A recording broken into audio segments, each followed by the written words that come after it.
I'm Rachel Bell, and this is Your Last Meal, the show where celebrities share stories about the foods they love most, and we dig into the history, culture, and science of those meals with experts from around the world. Today on the program, Duff Goldman. Duff has been a host and judge on some of the Food Network's most popular shows. He's the owner of Baltimore's Charm City Cakes, where he's created cakes for events like President Obama's inauguration and Tony Bennett's birthday party. He's also a New York Times bestselling author, and his new cookbook is called Super Good Cookies for Kids. When I started researching Duff, the very first thing I learned is that the name of his hometown is the name of a food. And it is a ridiculous name for a town. I Googled towns with food names, and it turns out there are so many, and they are all ridiculous, and I love every single one of them. So you can bet your sweet Bippy I'm going to share some of those town names with you in the first segment of the show. And Duff has baked thousands of cakes. So when it came to his own wedding in 2019, he wanted to do something special. The bride and groom were made out of hot dogs, and their clothes were deli meat. So like my wife's, like her dress was like sliced turkey. My tuxedo was salami. We'll learn the fascinating history of wedding cakes with Claire Stewart, author of As Long as We Both Shall Eat, A History of Wedding Food and Feasts. All of that is coming up. But first, my conversation with Duff Goldman. Let's start with the most important thing. Please tell me the town that you grew up in and the high school you graduated from. So I grew up in Sandwich, Massachusetts.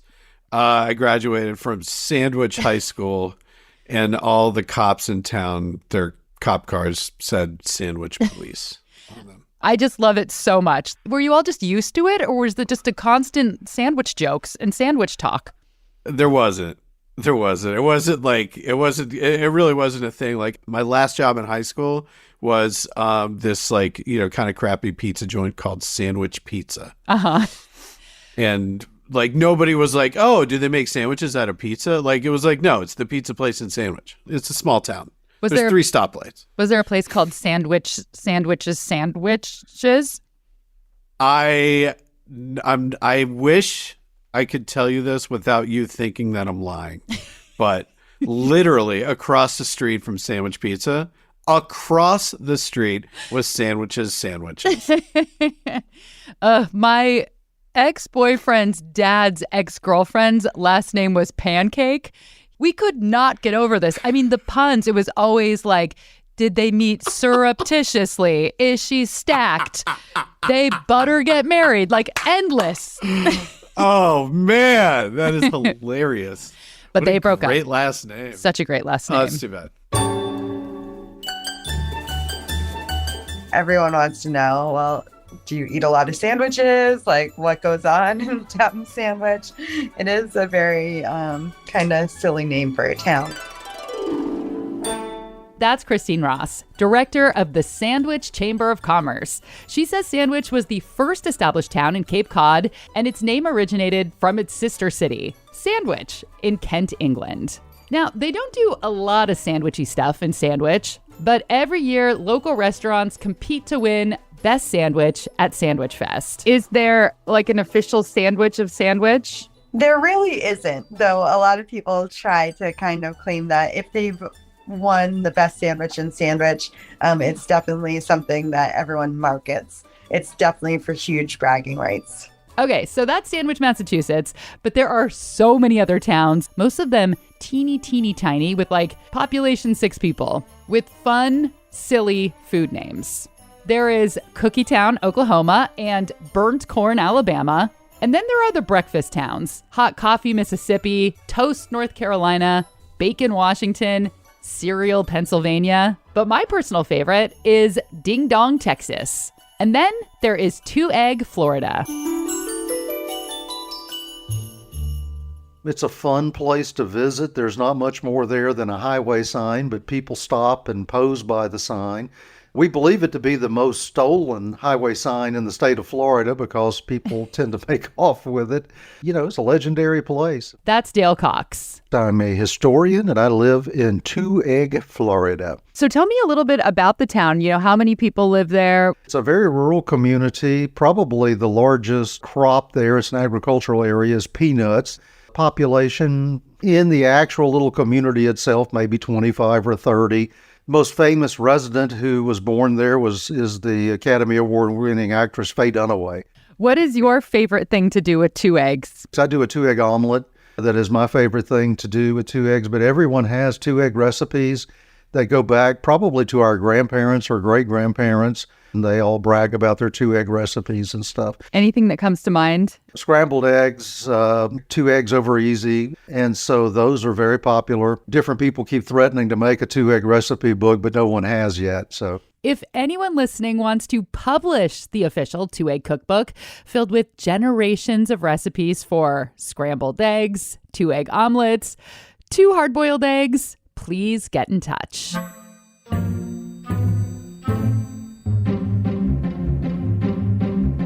For 10 seasons, Duff had a reality show on the Food Network called Ace of Cakes. It chronicled the daily operations at his bakery, Charm City Cakes. He and his crew used blow torches and power saws to create incredible, lifelike, sometimes gigantic cakes, like a replica of Radio City Music Hall for the Rockettes, or a cake that looks exactly like a bucket of KFC fried chicken. I'm curious because, you were working in the restaurant industry since you were 14, and then you went and did your whole fancy culinary school experience. You were staging at the French Laundry. So how did you find yourself wanting to open a bakery where you made these really cool architectural cakes? Well, I started out, I got my first job at McDonald's because I was a graffiti artist and I needed to make enough money to buy spray paint. So I got a job flipping burgers. And actually, I loved it. I really, McDonald's is a great place to work. And then I kind of, moved through, went all different places. And through, when I was in college, I started working fine dining. And that's where I realized there was a whole world of cooking that I had no idea about. And I was like, wow, I can actually do this for a living and really make a career out of this. So after undergrad, I went to pastry school and I worked at a bunch of really fancy restaurants. The other thing was I'm also a musician. So got back to Baltimore, which is where all my friends from college were, who are all musicians. And I was like, I want to be a rock star. I want to see if I can make it. So got in a band and quit my job so I could focus on music. And so what I did was I started making wedding cakes in my apartment to pay the rent. Right. I was like, well, I can make cakes. I'm good at it. So I was just making cakes for, I got a website and people would buy cakes. It was great. And that was how I paid my rent while I was waiting for my big, multi-million-dollar record deal. Are you still waiting for it? I'm still waiting. One of these days, man, I got 4 strings and a dream. All right. I'm doing it, man. That is, you introduce yourselves to people like, I'm a musician and I make cakes on the side. I do Food Network on the side.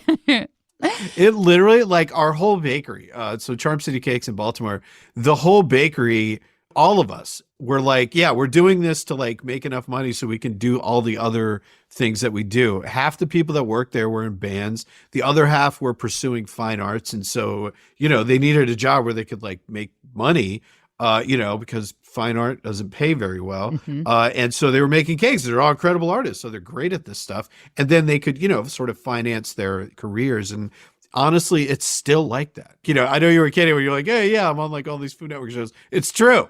I'm on a bunch of Food Network shows, so I can I'm a carpenter. I've been doing a bunch of woodworking now. You know what I mean? It finances all the other stuff you want to do. That's awesome.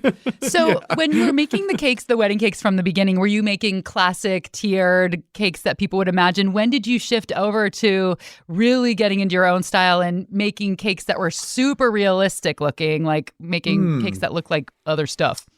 Yeah, it's funny because when I first built a website, I just got a bunch of Martha Stewart magazines and I made all those cakes in there, and took pictures of them, put them on the website because it's basically every cake decorator knows when Martha Stewart Weddings comes out, you just have to learn how to make all the cakes in there because all the brides are going to come and be like, I want this. But when you're a small business owner and I'm literally just I eat what I kill, right? So if I sell a cake, I make money. If I don't sell a cake, I don't. So I never said no. And somebody came and was like, hey, can you make a cake that looks like my dog? And I was like, yeah, sure. I'll figure it out. I had no idea how to do it, but you learn. And that was it. It was just because we would say yes to literally everything. People were like, can you make my car, but like make the headlights work? And I was like, yeah, I'll figure that out. It's not too tough. What has been the strangest request in all of these years, or the one that you just love the most, the weirdest one? We made one for this guy. So it's kind of creepy, but the guy's like this criminal psychiatrist. And he works for the government, and he's this super genius psychiatrist that works with like the really Hannibal Lecter style crazy people. And his Halloween cake one year was a vampire in a coffin, pretty big. It wasn't life size, it was pretty big. And we had built in the chest of the vampire this little pump, and it was full of fake blood. And so we also made this like wooden stake. So at the party, he takes the wooden stake, you jam it into the vampire, and the blood shot out of its mouth and its eyes and everything. It was amazing. Did you get to go to the party and see it happen? No, we saw a video. Yeah, I'm not allowed at parties like that. Drop the cake up in the back and leave, please. Yeah, get out of here. Yeah. And then you've made cakes for Obama and Katy Perry. I mean, is this still like you're just doing this on the side to make music? Oh, man. You know what we got to do literally last weekend? We were at the Kennedy Space Center in Florida, and we made a cake of the Artemis rocket that's about like this weekend is getting shot to the moon and is coming back. And we got to make a cake of that rocket. They pulled the rocket out onto the launch pad because they're getting it ready to shoot it up into space. And we got permission to drive out to the launch pad and take a picture of me and the cake and the rocket like all together. And it was just one of those once in a lifetime opportunities that like it makes you stop and just like marvel at your own good fortune, and like really just be thankful for like what an incredible amazing experience getting to stand. Like, I love space. I'm a huge nerd. I love science fiction. I love rockets. And, just getting to like stand there with this thing and then the thing and just, it's mind blowing. It was so cool. Did you make any cool blast off noises? I feel like, I don't like to gender stereotype, but I feel like guys are better at this. It's like, yeah. Yeah, totally. See, you're way better than me. I don't know. I can't do it as good. Okay, let's pretend. A lot of like playing when you're a kid and you're like playing G.I. Joes. You got to be like, you got to be able to make all the sound effects. I know, and I've tried to do like, that is not good. I need to stage with you. Besides the special effects sounds, there are two other lifelong pursuits I have never been able to accomplish. Number one, burping on command. Everybody just says to swallow air, and that does not work. I'm going to try it right now. Nothing. And making armpit fart noises, which, to be fair, I have done once in the shower. But I want to know how to do it on dry land. I have a feeling that Duff is also excellent at these two things. All right, it's break time. But when we come back, obviously, Duff baked his own cakes for his wedding. And obviously, one of them had to be a 4-layer meat cake. He'll tell us all about it after the break.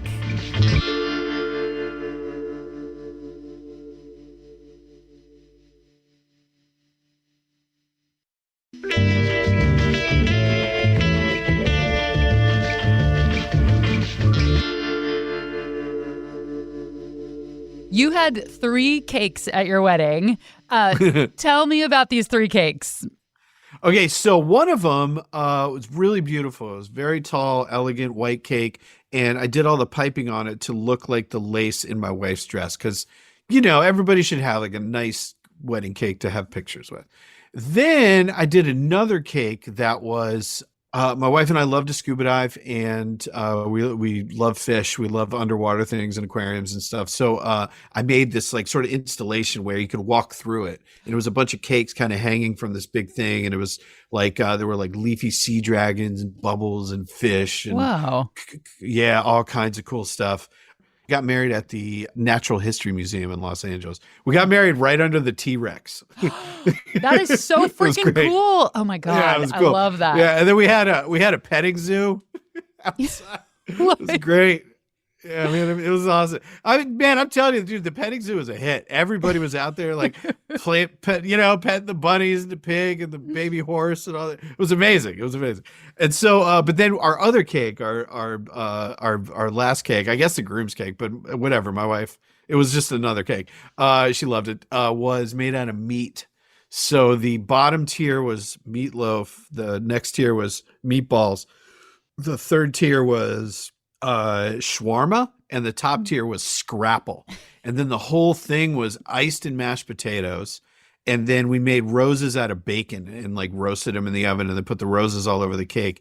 Then the bride and groom were made out of hot dogs and their clothes were deli meat. So like my wife's, like, her dress was like sliced turkey. My tuxedo was salami, Genoa salami. Had a little top hat. It was really cute. And then we got a chocolate fountain, and instead of putting chocolate in it, we put gravy. So then when you get your slice of cake, and then you can stick it in the gravy. Oh my And it was God. delicious. And at the end of the night, it's like, I don't know if you're married, but when you get married, like, you don't get to eat, and you're exhausted, right? At the end of the night, like, you're saying bye to everybody. It's like people that you haven't seen in 20 years, and then you're not gonna see them for another 20, and you're saying bye to everybody. At the end of the night, you're like exhausted, and they're like cleaning up and everything, but the meat cake was still there. So like me and my buddies and my wife were all kind of hanging around the meat cake, just grabbing hunks of it and just shoving it in our Handfuls. mouths because we're so hungry. We're just like, yeah, it was great. It was fun. Was that something that you had thought about for years? If when I get married, I'm going to have this cake? It's a funny story. So I do a lot of like public speaking and, just events where I'm out like talking to people, and people ask me, like, before I got married, they would ask me all the time, like, what's your wedding cake going to look like? And I'd never really had a good answer for that. Cause I'm like, I don't know. It's going to look like a wedding cake, I guess. And then, so I tried to make it funny. I was like, yeah, mine's going to be made out of meat. And so, I'd said it so many times, and I did, like, the cake that I made at my wedding is the cake I described to people for years before we got married. I'm like, this is how we're going to do it. And I was getting married. I was like, I got to do it, because Yeah. I've been saying for years that this is what I was going to do. So, I'm a man of my word. I have a similar story, but that is not similar at all, where for years, every time I was going to go swimming with friends, I would just send this text and be like, this is what I'm wearing. And it would be like this bathing suit that looked like I was like a naked man. And then during the pandemic, I thought, well, I could just get this bathing suit. And so I ordered it, and then I showed up wearing it. It was the same feeling as your meat cake, I feel. It's like, I'm wearing the naked pants. And I have it on my dating profile because I'm trying to weed out boring people. I feel like if you're going to love me, you got to love this hairy chest and these man nipples. Oh, man. I love the follow through. Good for you, man. Thank you. Wedding cakes have been a part of wedding tradition since the ancient Greeks and Romans were getting married. Let's just say as far back as 500 BC. The earliest forms of cakes were probably not actually cakes. They were cooked over open fires, more like a bread, like a flatbread, usually made with seeds and nuts. That's Claire Stewart, author of As Long as We Both Shall Eat, A History of Wedding Food and Feasts. She's also a culinary arts professor at City University of New York and has catered thousands of weddings. Seeds and rice and fruit have been associated with fertility. So there's ancient stories of brides, for instance, in ancient Rome, having these flatbreads broken over their head, symbolizing the imminent loss of their virginity and also the breaking away of them from their parents to a new life. That's been recorded in many, many different cultures, not just Western culture, but that use of seeds and nuts to symbolize fertility. And it wasn't until more recent history where we had access to ovens and leavening agents to make cakes fluffy and to actually be what we would consider cakes. I read that the first recorded wedding cake was in 1685, and that it was called the bride's pie, Pye, pastry filled with oysters, lamb testicles, throat, rooster comb, and pine kernels. But that would also go to, again, the idea of fertility, of seeds and nuts and rooster combs. Yeah. Intestines. That is the thing that you will see across all cultures, is that we tend to not think about it in our society, but weddings exist to make our species continue. So when did people start doing more elaborate cakes closer to what we know today? Most people agree that it began or was certainly fanned by Queen Victoria's wedding. This was 1840. She had married Prince Albert, and he was German. And there was some fear with the royal family that the public would be kind of sensitive to the fact that this very British queen was marrying somebody who was not British. So the wedding was designed to allay those fears. And one of those good ways to do that was to have a very, very English wedding with a very English wedding cake. And this cake was made with English plums. And it had sugar sculptures of Britannia, which is the figure that symbolizes England. And this cake was 9 feet around, 9 feet in circumference. It was huge. And it was made to be carried around so that the public could actually see it.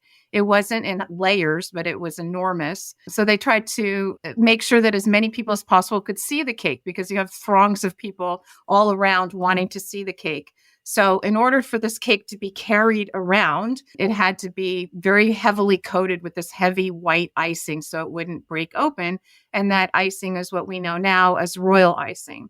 That was the first time that this very white cake, even though it was not white inside, it was fruit cake, which was very common all the way up until actually almost like the 1950s and 1960s. Even the United States was considered still a traditional cake, was one made of fruit cake. And I think many people would contribute that to the beginning of the so-called white wedding cake that was decorated. Isn't she the one who started the trend of also wearing a white wedding dress? Yes. Yes, I was actually going to say that. Yes, actually, she did. She was a game changer. The other thing about her is that she and the prince had 9 children, which all married royals. Exactly 18 years later, her eldest daughter was getting married. And so here was Queen Victoria that had this enormous 9-foot cake. The royal family felt there was nowhere to go but up. So her daughter had a cake that was over 6 feet high. As for Duff's meat cake, Claire says there was definitely a time when people focused on the absurd and extravagant. When people were so wealthy, particularly these royal families, they had chef after chef that created food that was entirely made as spectacle. And you would crack open, for instance, something that looked like a pie and a dove would fly out, or a peacock.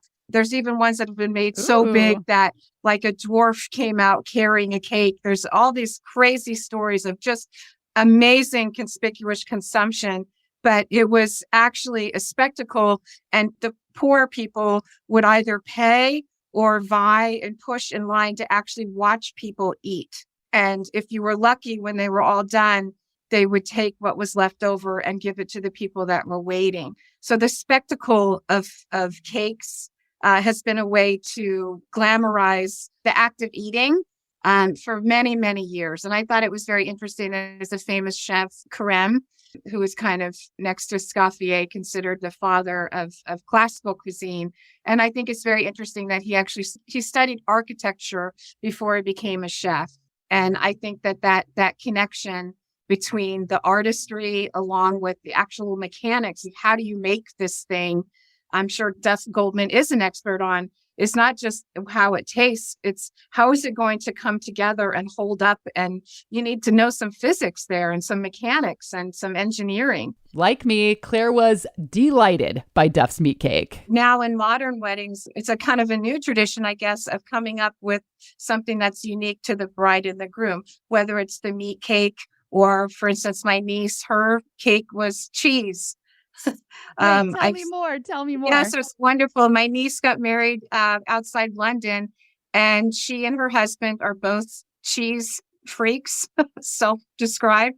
And their wedding cake was a great big round bottom layer of blue cheese. And then on top of that, a great big round layer of sharp cheddar going all the way up to the top. And it was served with amazing beer and crackers and pieces of bread. And they sliced it like a cake, and there was flowers on it, and it was beautiful. But it was a lot of fun, and it was unique to them. It was one of the things that they enjoyed doing, was going to classes on cheese tasting, and everybody loved it. And they still had sweets for people that wanted sweets. But I've also seen cakes made of, stacked waffles or stacked donuts. I think that's a lot of fun. But it is interesting that people, no matter how much they push the boundaries of what they are doing with their cake, they still want a cake. So many wedding traditions have been cast aside, and many for good reason, but the cake still endures. And I just recently read a poll that still 85% of people who attend weddings, they still want to see the cutting of the cake. And that goes behind wanting an open bar or signature cocktails, which I think is is very indicative that people do like to watch the cake being cut. There was a several-year-long period where none of the weddings I went to served traditional cake. I had paletas, which are Mexican popsicles, homemade ice cream sandwiches. Those were so good. A long time ago, I went to a camping wedding that served a bunch of local pies. There have been donuts, and of course, there was the seemingly never-ending cupcake trend. And at Duff's wedding, there was one other dessert besides the 3 wedding cakes. At the wedding, we had a cookie table. All the guests, everybody had to bring like 24 cookies. We wanted everybody to like make them, but I was like, look, if you can't make cookies, like bring some Oreos or whatever, just bring cookies. So everybody brought cookies. It was like 250 people there. And we had this huge table lined up. And so everybody put their cookies on the table. So we had this mountain of cookies. And then everybody leaving would take whatever they wanted, right? So you grab some cookies. And that was actually after the meat cake. When my wife and I got back to the hotel, that was literally the only thing we had to eat. It was a huge bag of cookies. Yeah, you're like, sex on our wedding night? No, meat cake and billions of cookies. Meat cake and cookies. Yeah. Claire says asking guests to bring sweets to a wedding used to be super common. So many cultures, including our cultures, the cake was a community effort. The wedding was a community effort. Everybody was invited if you lived in the town or the community. And most people didn't have the resources to feed all those people.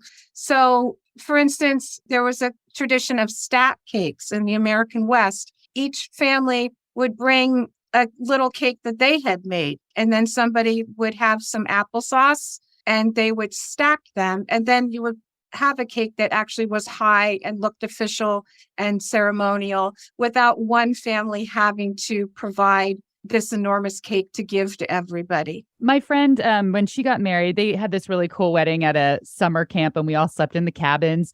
And that's what they asked certain people. They said, this will be your wedding gift to us. Bring a dessert. It doesn't have to be a cake. And so, yeah, the dessert table was just, these things that were baked with love and things that people felt proud of or that represented the couple. And so, you had everything from pie and brownies and cakes. And I thought that was really sweet. I agree. I think that's very nice. And there is something to be said for giving something that somebody made with love and then sharing with everybody else instead of giving all the money to a commercial entity, which is good too. Everybody wants the big fun cake, but it's nice that there's still some remnants of everybody pitching in as well with their labor rather than just throwing money at it. I also read that there used to be a tradition of instead of throwing the bouquet and then you'd be next to marry, that some single women, after they'd go to a wedding, they would sleep with the wedding cake under their pillow so that they would hope to dream of their future partner.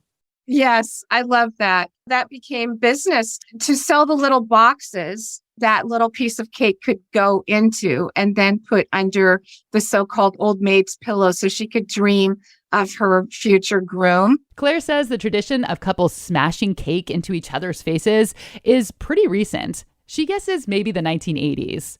But the cake cutting tradition is far older. All the way up until about 1900, the bride cut the cake herself, serve her husband first, and then cut little pieces for her guests. And this was indicative of her role now as the family cook. And that started to change with the advent of the commercialism of weddings and with wedding photographers. And to just have the bride cutting the cake by herself wasn't appropriate for photo albums. So photographers started instructing the men to be in the picture.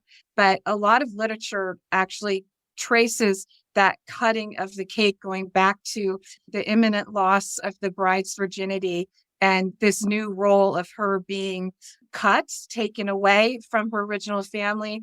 And it's been orchestrated or the wedding paid for by the bride's father, meaning this is sanctioned. This is a new beginning for the bride and for the groom, and the bride's family approves of it. And the cutting of the cake is the official act of we are married now.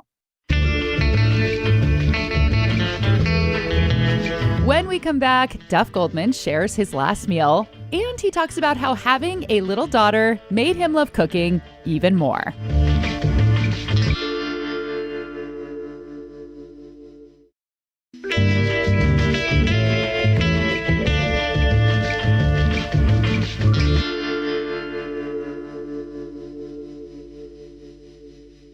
The show's called Your Last Meal. What would your last meal be? Everything my mom makes. Everything. Everything. You know? Yeah. But probably like Passover Seder, I guess, is probably a good one, because that way I'm getting brisket, I'm getting haroset, I'm getting gefilte fish, I'm getting, just all those foods. I mean, the Seder, the Passover Seder, one of my favorite meals, but seriously, just anything my mom makes. She makes this Jell-O that she makes a port cherry Jell-O, and then she gets a bunch of cherries and stuffs them with roasted walnuts, and then makes the Jell-O and suspends the cherries in the oh, God, it's so good. Her brisket's amazing. Her brisket, it's the best one I've ever tasted. And I'm like being objective. Like, I mean, every Jewish boy says his mom makes the best brisket, but seriously, my mom's is the best I've ever tasted. It's so great. I'm so interested that you had a Jell-O salad, Jell-O casserole, because I'm Jewish as well. And my mom would never make that. And she was just like, oh, that's like weird Midwestern food. And I just thought that Jews didn't eat Jell-O casseroles, I thought we weren't allowed. My mom's from Kansas. Okay. All right. All right. There it goes. Yeah.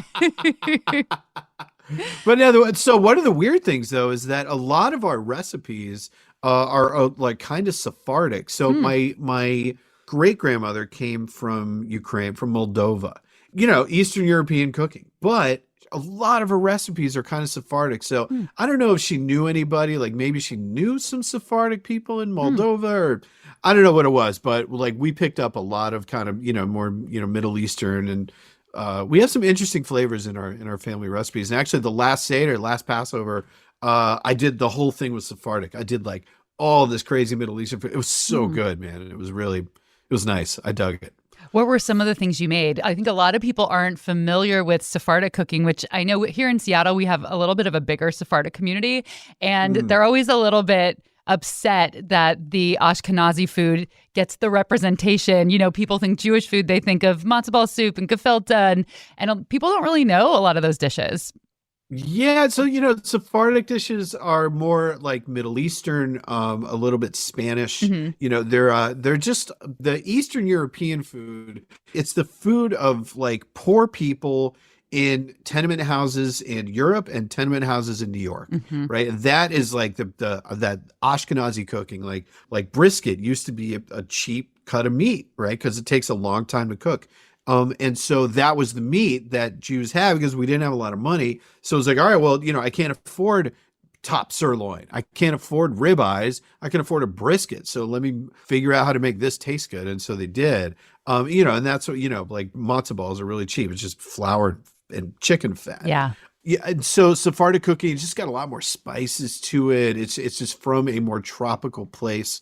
So some of the dishes I made these little tiny spicy sesame meatballs, just like dishes like that were just like these really cool little thin potato pancakes that were like really, it wasn't a latke. It was something different. They were really good. Had a little cumin and fenugreek in it. For his last meal, Duff Goldman wants everything his mom makes. More specifically, her Passover Seder menu. Brisket, charoset, which in my house is a puree of apples and walnuts mixed with cinnamon, red wine, and honey, and gefilte fish. I make really good gefilte fish. It's like breaded and fried. It's like it's all chefed up. You fry your gefilte fish? Oh yeah. My gefilte fish is like, it's almost like chicken fingers at this point. It's so good. Yeah, you dip it into ranch.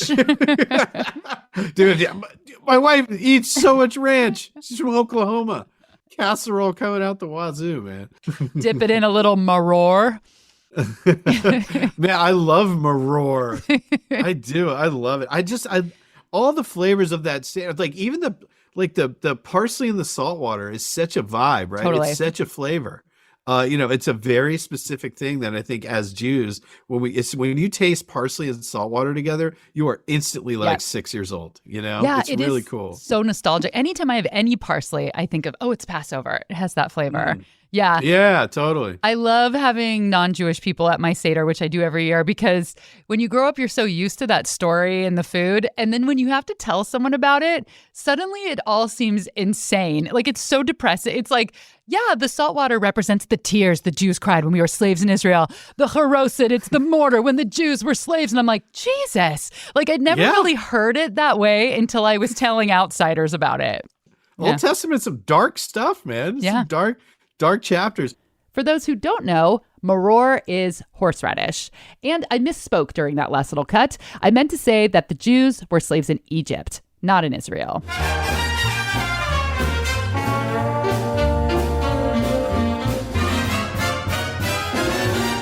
Duff has a new cookbook out. It's called Super Good Cookies for Kids. They're not dumbed down recipes. Like, these are all the recipes that I use. These are my cookie recipes.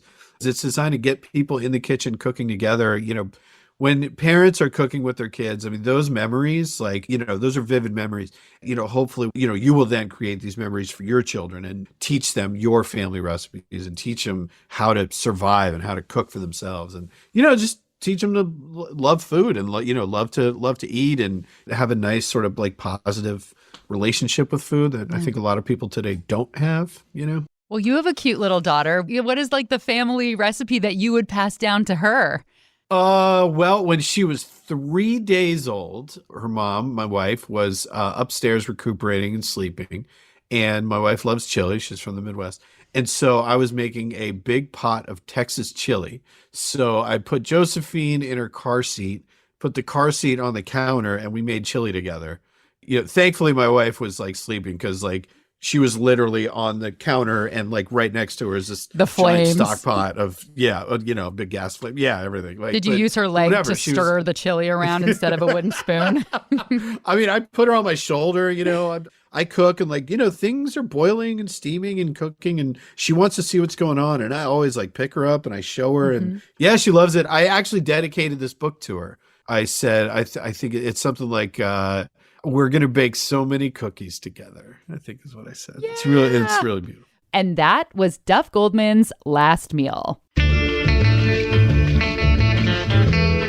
Make sure and pick up his new cookbook, Super Good Cookies for Kids.